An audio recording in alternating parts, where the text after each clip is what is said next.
और बहराइच में बवाल के बाद अब वहां पर शांति है। हालांकि तनाव बना हुआ है। इलाके में भारी पुलिस बल तैनात है। रात में भी पुलिस ने गश्त लगाया। बताते चले कि बहराइच में रैपिड रिस्पांस फोर्स ने मोर्चा संभाला हुआ है।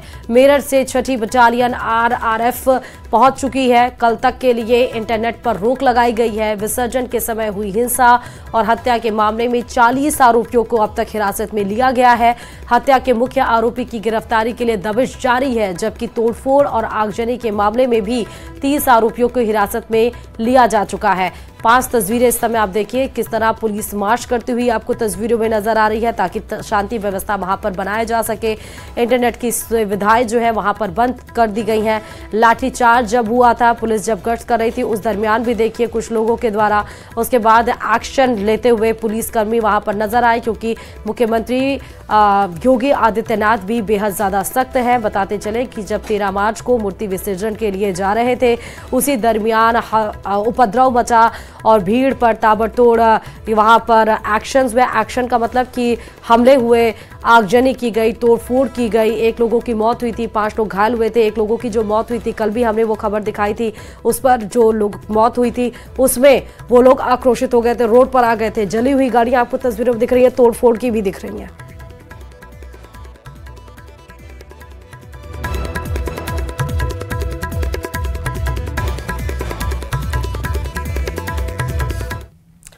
और इधर बहराइच में बवाल के बाद सीएम योगी का कड़ा एक्शन जारी है। सीएम योगी ने साफ कह दिया है कि माहौल बिगाड़ने वाले बख्शे नहीं जाएंगे। बहराइच में ड्रोन से इलाके में निगरानी रखी जा रही है। महसी इलाके में इंटरनेट बंद रखा गया है। रैपिड रिस्पांस फोर्स ने मोर्चा संभाला हुआ है। मेरठ से 6ठी बटालियन RRF मौके पर मौजूद है। हत्या के मुख्य आरोपी की तलाश जारी है। बहराइच की घटना के चलते कई जिलों में अलर्ट है। वहीं बहराइच में हुए बवाल पर विपक्ष ने लॉ एंड ऑर्डर को लेकर सरकार पर सीधा निशाना भी साधा है। देखिए रिपोर्ट।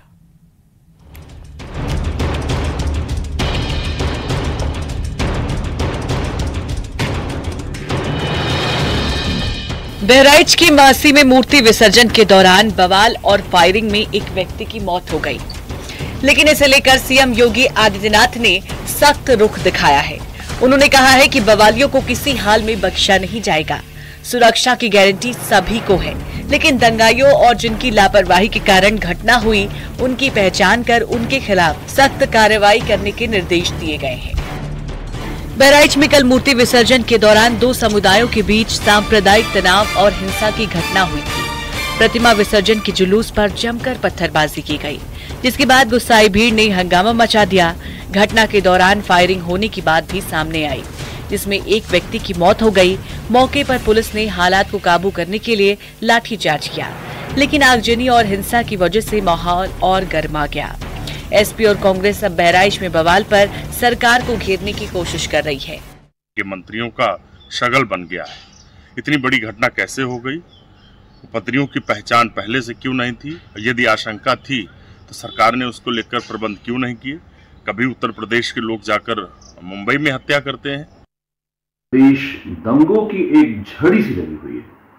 अब बहराइच में कल जो घटना हुई है, उसमें पूरा जो रामनवमी का जो पर्व था, जिसमें हम मंच पे देख रहे थे कि रामलीलाओं में हिंदू मुसलमान पात एक साथ किसी न किसी कैरेक्टर में सामने आ रहे थे। कोई रावण बने हुए थे, कोई राम जी बने हुए थे, कोई लक्ष्मण जी बने हुए थे, और बहुत हर्ष उल्लास से इसका सेलिब्रेशन हो रहा था। लेकिन विसर्जन के दिन जो कुछ हुआ बहराइच में, पूर्ण तरीके से शासन प्रशासन का फेल्योर है। वहीं बीजेपी नेताओं ने बहराइच में हुई घटना की निंदा करते हुए कहा है कि दंगाइयों के खिलाफ सरकार सख्त एक्शन लेगी। सरकार ने गंभीरता से लेते हुए इस पर कड़ा एक्शन लिया है और सरकार पूरी जांच करा रही है। जो भी इसके पीछे दोषी हैं, जो इस घटना के पीछे हैं लोग, उन सबके खिलाफ सरकार कठोरतम कार्रवाई करेगी। और मेरा सभी पक्षों से निवेदन है कि कृपया शांति बनाए रखें और सरकार पूरी तत्परता के साथ सक्रिय है और जो दोषी हैं, जो अपराधी हैं, उनके खिलाफ कठोर कार्रवाई की जाए। सुशासन के मामले में हमारी सरकार सबसे अच्छी सरकार मानी जाती है पूरे प्रदेश और देश में, तो निश्चित ही उन पर कार्रवाई होगी।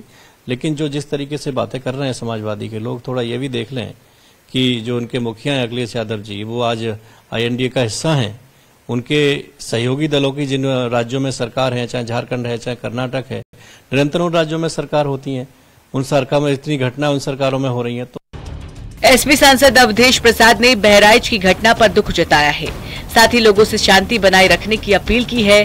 उन्होंने पुलिस के कामकाज के तरीके पर भी सवाल खड़े किए हैं। वहीं योगी सरकार और कैबिनेट मंत्री संजय निषाद का कहना है कि उपद्रवियों पर सख्त से सख्त कार्रवाई की जाए। जहां तक ये कि पुलिस का अगर पहले से ठीक से इंतजाम किया होता या उस पर ध्यान दिया होता तो घटना न घटती।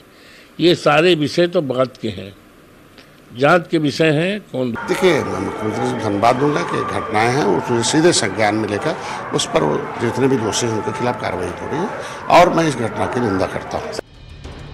बहराइच में कल हुई हिंसा के बाद आज भी तनाव की स्थिति बनी हुई है। आज भी गुस्साए लोगों ने जमकर हंगामा किया और आगजनी की, तोड़फोड़ और लूटपाट की। पहले परिजनों ने मृतक का अंतिम संस्कार करने से मना कर दिया था, लेकिन जिला प्रशासन और बीजेपी विधायक के समझाने पर युवक का अंतिम संस्कार किया गया।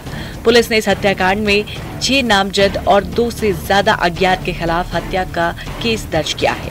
Bureau report, news 18।